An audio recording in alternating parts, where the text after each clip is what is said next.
सबको मेरा प्यार भरा नमस्कार।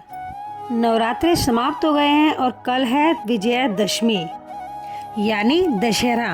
विजयादशमी के दिन शस्त्र पूजा करनी चाहिए, जो शुभ मुहूर्त दोपहर 2:09 से 2:56 तक है।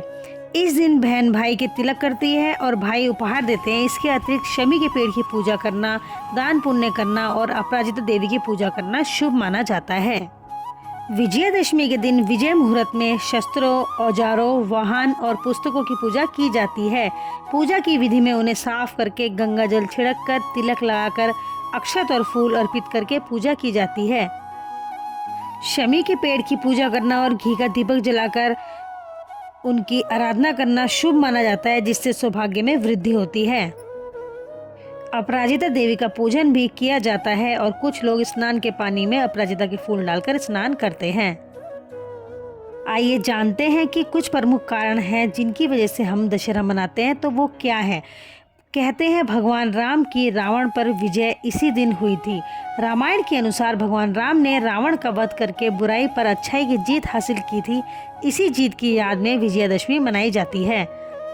एक अन्य मान्यता के अनुसार माँ दुर्गा ने 9 दिनों तक राक्षस महिषासुर से युद्ध किया और 10वें दिन उसका अंत कर संसार को उसके अत्याचारों से मुक्ति दिलाई थी।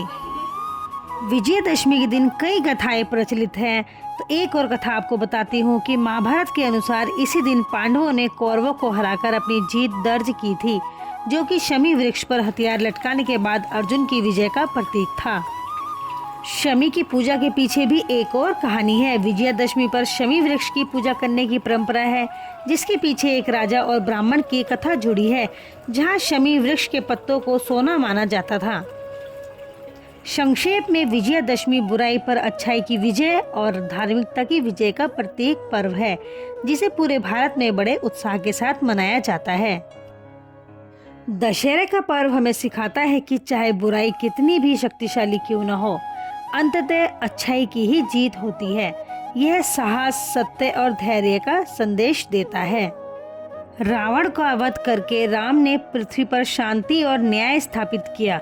राक्षस राजा को हराने के बाद जब भगवान राम अयोध्या वापस लौटे तो सभी घर दीपों से जगमगा उठे, जो बुराई के अंत का प्रतीक था।